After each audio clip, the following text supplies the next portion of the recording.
Le récit de la construction du tabernacle par Moïse nous donne beaucoup de perceptions spirituelles concernant la position que nous devons occuper dans le service spirituel. Tout ce qui touchait au tabernacle fut décidé par Dieu et il ne laissa aucun détail à l'initiative de Moïse. Il ne permit aucunement à Moïse d'agir selon son opinion. Il ne lui parla pas seulement de la structure du tabernacle, mais aussi des détails qui se trouvaient à l'intérieur de cette structure. Il lui donna des instructions sur les formes, les matériaux, les couleurs et les dimensions de chaque détail. Et il lui dit aussi comme chaque chose devait être faite et comment.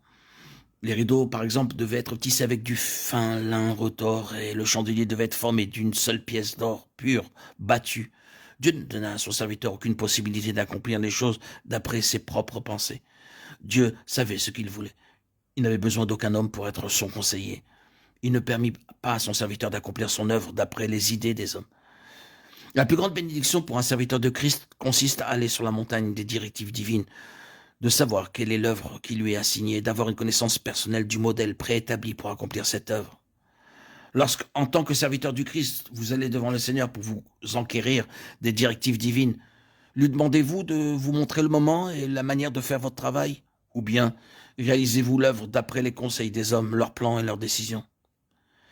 Certaines personnes semblent penser que Dieu n'a pas de plan détaillé pour son œuvre et que par conséquent beaucoup de choses sont laissées à leur propre initiative.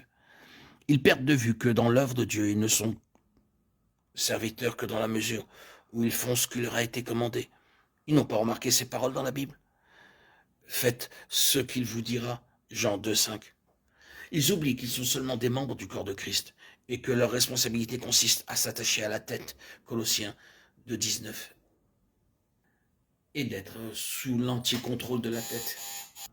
Ils s'imaginent que Dieu a besoin de leur vie naturelle et de leur énergie pour compléter ce qui pourrait manquer dans son conseil.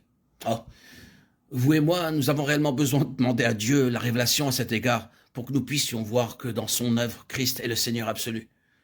Rien de ce qui touche à l'œuvre de Dieu ne doit être fait sans son ordre. La puissance d'un serviteur de Dieu et le fruit de son efficacité spirituelle sont seulement obtenus et manifestés par la recherche, sans compromis de la volonté de Dieu et de son exécution. Autrement, quelque actif que puisse être le travail est couronné de succès, il sera manifesté au jour du jugement de Christ n'avoir été que du bois, du foin ou du chaume consumé par le feu. Préserve aussi ton serviteur des orgueilleux, qui ne domine point sur moi. Alors je serai intègre et innocent de grands péchés. Psaume 19, 14. Orgueilleux dans la version anglaise est traduit par présomptueux.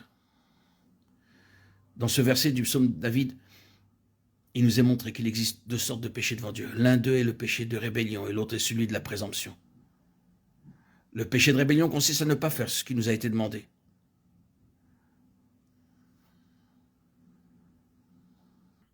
Dieu sait ce qu'il veut. C'est pourquoi il nous dit, par le moyen de la Bible ou du Saint-Esprit, ce qu'il désire que nous fassions. Car une œuvre spirituelle ne dépend pas de son importance, mais de son ajustement dans le dessein de Dieu et de son utilité pour Dieu. Le péché de rébellion consiste à ne pas faire ce qui nous a été demandé. Or, nous connaissons tous l'offense que constitue cette sorte de péché. Nous voulons être libérés de ce péché. Mais s'il vous plaît, notez que à côté de ce péché de rébellion, il existe aussi celui de la présomption qui consiste à faire ce qui ne nous a pas été ordonné. La rébellion, c'est négliger de faire ce que Dieu nous a confié, alors que la présomption consiste à faire ce que Dieu nous a pas du tout ordonné. Être actif en dehors de la volonté de Dieu, c'est être présomptueux. D'une part, Dieu dit, ne commettez pas d'adultère, ne dérobez pas. Si quelqu'un fait cela, il est coupable. Nous savons tous cela. Mais d'autre part, savons-nous que le péché, c'est aussi de faire quelque chose sans l'ordre de Dieu. Reconnaissons-nous comme un péché devant Dieu, un travail accompli sans son ordre, selon notre propre idée, même si nous voyons que ce que nous avons fait est excellent. Dans la prière qu'il adresse à l'Éternel, David demande à être préservé du péché de présomption.